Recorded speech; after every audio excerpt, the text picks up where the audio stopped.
त्याच्या अर्थात त्याच्या मागे एक स्ट्रगल स्टोरी आहे, त्याच्या मागचा एक संघर्ष आहे, त्याकडे यायचं आहे आता. खूप संघर्ष केला मी. म्हणजे माझ्या ठिकाणी जर दुसरा कोण असतं तर त्यांनी एवढ्या एव्हाना सोडून तो दुसरा काहीतरी नोकरी बिकरी शोधली असती. परंतु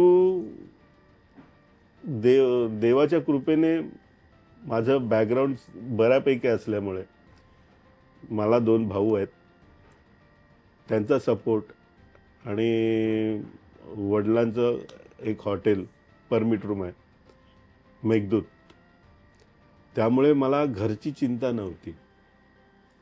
आणि भावांनी आणि आईने जास्ती करून मला सपोर्ट केला. तू कर बिंदास, आपलं काय ते बाकीचं आहे ते आम्ही बघतो, तुला आवड आहे ना कर. त्याप्रमाणे मी करत गेलो. पण मला कधी आपण म्हणतो ना कामाचा मोबदला, तो मला कधीच नाही मिळाला. आजपर्यंत मी आतापर्यंत अनाजी पंतसाठी मला लोकांनी दिलेल्या शिव्या आणि लोकांनी दिलेलं प्रेम, हाक मारलेली पंत, हेच माझे अवॉर्ड आहेत. मला कधीच अनाजी पंत म्हणून एकही अवॉर्ड नाही करत. संभाजीची एक बघ, एवढ्या सगळ्या ट्रॉफी आहेत, संभाजीची एकही ट्रॉफी नाही.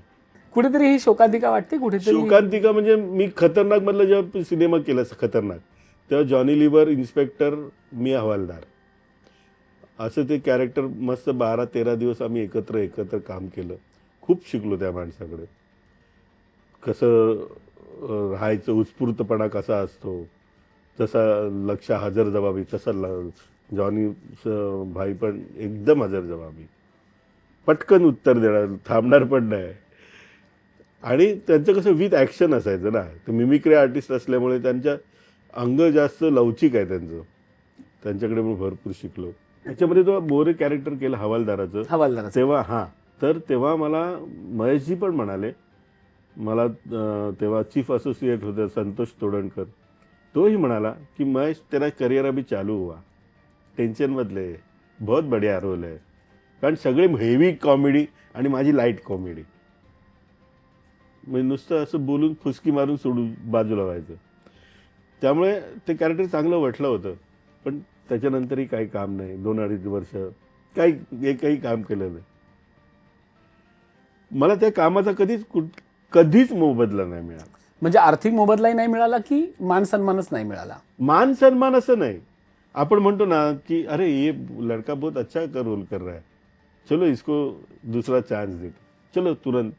तसे कामाला काम नाही मिळाले कधी, चीज नाही झालं त्या गोष्टी. मोबदला मीन्स मान सन्मानाने पोट नाही भरत, कामाने काम मिळालं तरच पोट, तर त्या कामाला अर्थ आहे.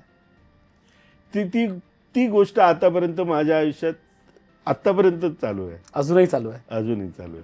पण असं का होतं? स्वतःला स्ट्रगलरच समजतो. पण असं का होतं, असं का वाटतं की आपण एका विशिष्ट चमूचे भाग नाही आहोत म्हणून होतं, की आपण ठराविक दिग्दर्शकांच्या जवळचे नाही आहेत म्हणून होतं? हे असं का होतं? असं काही नाही, अख्खी इंडस्ट्री मला चांगली ओळखते, अख्खी इंडस्ट्री माझ्या कामाचे वाहवा करते.